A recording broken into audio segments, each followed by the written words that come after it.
नमो नमः आत्मीयः छात्राः व्याकरणकट्टा इति यूट्यूब कक्षे युष्माकं स्वागतम् असामः। अद्य दिने वयं पश्यामः मानवता धर्मः। तर बाळांनो, आपल्या 10वीच्या संस्कृतच्या पुस्तकातील सर्वात शेवटचा पाठ मानवता धर्म संस्कृत सुभाषिताचा भाग आहे। तो सरळ अर्थासाठी आहे। जवळपास 2 गुणांसाठी यातील कोणता पण एक श्लोक विचारतात, तर अतिशय महत्त्वाचा असा हा मानवता धर्म पद्यपाठ आज विश्लेषण करतीये, तो नीट ऐकून घ्या। प्रथम प्रस्तावना पहा बाळांनो, कलियुगेस्मिन् सर्वत्र विविध धर्माणां प्रचारः भवति इति दृश्यते। कलियुगामध्ये सगळीकडे विविध वेगवेगळ्या धर्मांचा प्रसार झालेला आपण पाहतो। किंतु धर्मः संकल्पनायाः कः अर्थ इति चेतह्य धारयति स धर्म। व धर्म म्हणजे काय रे, किंवा धर्माची संकल्पना काय, धर्माची व्याख्या काय, हे सांगत असताना म्हणतात बघा की जो धारण केला जातो तो धर्म, किंवा स्वकर्तव्याचं पालन करणं म्हणजे धर्म होय। व यामध्ये स्वकर्तव्याचं पालन करण्यासाठी आपल्याकडे राजधर्म, पितृधर्म, कन्याधर्म, पतिधर्म, पत्नीधर्म इत्यादी धर्म उदयाला आलेले आहेत। म्हणजेच काय रे, तर समाजामध्ये जगत असताना प्रत्येकाने योग्य रीतीने आपापल्या भूमिका पार पाडणं, आपलं आचरण मानवी समाजामध्ये टिकून राहण्यासाठी योग्य पद्धतीनं राखलं जाणं। उदाहरणार्थ बघा की पालकांनी मुलांचं रक्षण करावं, त्याला आपण पितृधर्म किंवा मातृधर्म म्हणतो। मुलांनी पालकांच्या आज्ञेचं पालन करावं, त्याला कन्याधर्म आणि पुत्रधर्म म्हणतो आपण। राजानं प्रजेचं कल्याण करावं, त्याला राजधर्म म्हणतो। आणि याखेरीज पतिधर्म आणि पत्नीधर्म हे सुद्धा आपल्या समाजामध्ये अवतीभोवती असल्याचे दिसून येतात। यदि मानवः सर्वत्र शांतिम् इच्छति विवादं युद्धं तच्च त्यक्तुम् इच्छति तर्हि तेन मानवधर्म एव पालनीय। किती सुंदर शब्दात सांगितले बघा।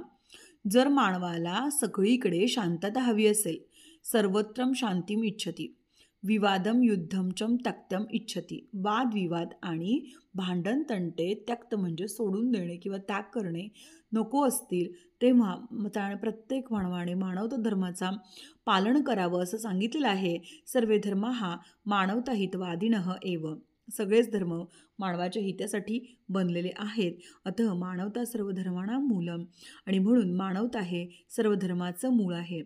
स मानवता धर्म एव अत्र वर्णितः अस्ति माननीय महोदय डॉक्टर देवीप्रसाद खरवंडीकर महाभागे। बघा बाळांनो, तर हा जो काही लिहिलेला भाग आहे मानवता धर्म, हा आपले प्राध्यापक प्रचुर विद्यापंडित डॉक्टर देवीप्रसाद खरवंडीकर या महोदयांनी हा मानवता धर्म तुम्हाला लिहिलेला आहे।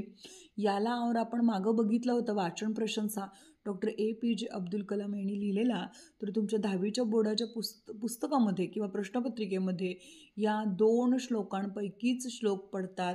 एकूण 3 श्लोक देतात, पैकी 2 लिहायचे असतात, 4 गुणांसाठी भाग येतो, आणि त्यामध्ये मानवता धर्मातला एकच श्लोक पडतो 2 गुणांसाठी। तर पहा बाळांनो, इथं आपण प्रस्तावना पूर्णतः सांगितली आहे। आता आपण काय करूया, प्रत्यक्ष प्रथम श्लोक ऐकूया आणि त्याचं विश्लेषण बघूया। यथेव सकलाः नद्यः प्रविशन्ति महोदधीं तथा मानवता धर्मः सर्वे धर्मा समाश्रिताः। बघा, यथेव म्हणजे यथाधिकेव, मग ज्याप्रमाणे सगळ्या नद्या प्रवेश करतात, कुठं करतात रे, सागराचा जन्म हा पर्वतावर जरी नदीचा जन्म जरी पर्वतांवर झाला असेल तरी सगळ्या नद्या कुठं जाऊन मिळतात रे, तर शेवटी समुद्राला मिळतात। आणि समुद्राला इथं महोदधी म्हणजे महासमुद्र असं म्हटलेलं आहे। मग त्याचप्रमाणे मानवता धर्म हा महान धर्म आहे, आणि त्यामध्ये सगळे बाकीचे धर्म समाविष्टित होतात किंवा आश्रय घेतात। समाश्रिताचा म्हणजे याचा अर्थ आश्रय घेतात। तर यथेव सकल नद्या प्रविशन्ति महोदधीं तथा मानवता धर्म सर्वे धर्मा समाश्रिताः। ज्याप्रमाणे बघा बाळांनो, ज्याप्रमाणे सगळ्या नद्या अखेरीस समुद्राला जाऊन मिळतात, त्याचप्रमाणे सगळे धर्म मानवता धर्माचाच आश्रय घेतात, असं आपल्याला पहिल्या श्लोकाचा अर्थ सांगता येईल। त्यानंतर दुसरा श्लोक, षडज मूला यथाम सर्वे संगीते विविध स्वराः। षडजचा अर्थ इथं घ्यायचंय गीतातले मूळ स्वर, षडजचा अर्थ मूळ स्वर। मग ज्याप्रमाणे संगीताची निर्मिती किंवा संगीतातल्या गाण्याची निर्मिती होत असताना सा रे ग म प द नी हे मूळ षडज आहेत, संगीतातले मूळ स्वर आहेत, त्याशिवाय गाण्याची निर्मिती होत नाही। त्याचप्रमाणे मानवता धर्मामध्ये बाकीचे सुद्धा सगळे धर्म येऊन समाविष्टीत होतात, म्हणजे सगळ्या धर्मांचं मूळ मानवता धर्म आहे असं सुभाषितकार सांगतात. एकीभूय यथा सर्वे वर्णा शुक्लतां गच्छन्ति शुक्लतां तथा संभूय शसंती धर्मा मानवता गुणम. तर बाळांनो बघा, ज्याप्रमाणे आकाशामध्ये पांढऱ्याच रंगाच्या आकाशामधून सप्तरंग निर्माण होतात, म्हणजे इंद्रधनुष्य पडतं आणि पुन्हा पांढऱ्यात विलीन होतं, त्याचप्रमाणे ज्याप्रमाणे सगळे रंग शुभ्रतेकडे जातात, म्हणजे शुभ्रता या शब्दाचा अर्थ काय, पांढऱ्यातूनच 7 रंग निघतात आणि पुन्हा पांढऱ्यातच विलीन होतात, त्याचप्रमाणे सगळे धर्म अखेरीस मानव धर्माची प्रशंसा करतात किंवा समाविष्टीत होतात. त्यानंतर पुढं गेलो, सर्व व्यापनोती सलिलम शर्कराम लवणम तथा. सलिल म्हणजे पाणी, शर्करा म्हणजे साखर, लवण म्हणजे मीठ. ज्याप्रमाणे पाण्यामध्ये साखर आणि मीठ विरघळलेले पुन्हा आपल्याला ते बाजूला काढता येत नाही, त्याचप्रमाणे एव मानवत धर्माने व्यापनोती यथा. त्याचप्रमाणे सगळ्या मानव धर्माने सगळ्या धर्मांचा समाविष्टीत होतो.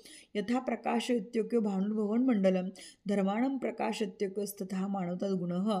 तर ज्याप्रमाणे एकटा सूर्य संपूर्ण जगाला, संपूर्ण पृथ्वीच्या चराचर सृष्टीला कानाकोपऱ्यामध्ये प्रकाशित करू शकतो, त्याच्याकडे तेवढी धारणा आहे, त्याचप्रमाणे मानवता गुणसुद्धा, मानवता धर्म हा गुण किंवा मानवता हा गुण सगळ्या धर्मांना उजळून टाकतो असं म्हटलेलं आहे.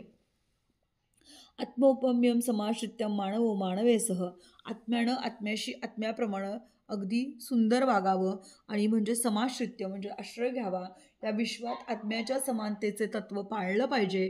तेव्हाच मानव मानवाशी नीट वागला तरच ते आत्म्याचं नातं पुढंपर्यंत टिकून राहणार आहे. यदा व्यवहार लोके तदा मानवता भवेत. आणि मग व्यवहार या शब्दाचा अर्थ इथं घ्यायचा आपल्याला, की माणसानं नुसतंच भटकत राहू नये, तर व्यवहारी असावं आणि व्यवहार लोके तदा मानवता भवेत. मग असे हे जे व्यवहार तुम्ही कसं वागताय, कोणती तत्त्व पाळताय, यांना धरून मानवाशी वागत गेला तर सर्व काही अस्तित्वात येईल किंवा मानवता अस्तित्वात येईल असं त्यांना सांगायचं आहे.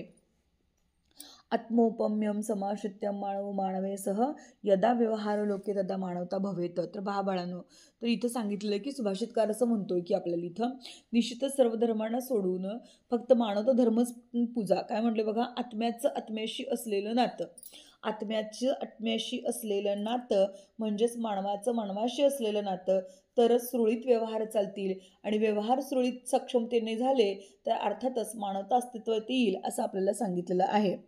सर्व धर्माण परित्यज भज मानवता गुणम. बघा, सर्व धर्माण परित्यज भज मानवता ध्रुवम यशोद्भ्योदय कृथाम प्रथाम तथा श्रेयस्कर अपि. तर सगळ्या धर्मांना परित्याज, वेगवेगळे धर्म पाळत बसू नकोस, फक्त एकच मानव धर्मच तू काय कर, धारण कर. कारण मार्ग हा अखंड आणि विश्वासाचा आहे, उन्नयन करणारा आहे आणि तसेच हितकारक सुद्धा आहे. म्हणून सर्व धर्माण परित्यज, सगळ्या धर्मांचा नाश कर किंवा त्याग कर आणि फक्त एकच मानव धर्म भज, म्हणजे तुझे कल्याण होईल असे डॉक्टर कोण तर देवीप्रसाद खरवंडीकर महाभागांनी आपल्या इथं संस्कृत सुभाषित दिलेलं आहे आणि त्याचं मी मराठीत भाषांतर तुम्हाला केलेलं आहे. तर बाळांनो, व्हिडिओ कसा वाटला मला कमेंट करून सांगा. धन्यवाद.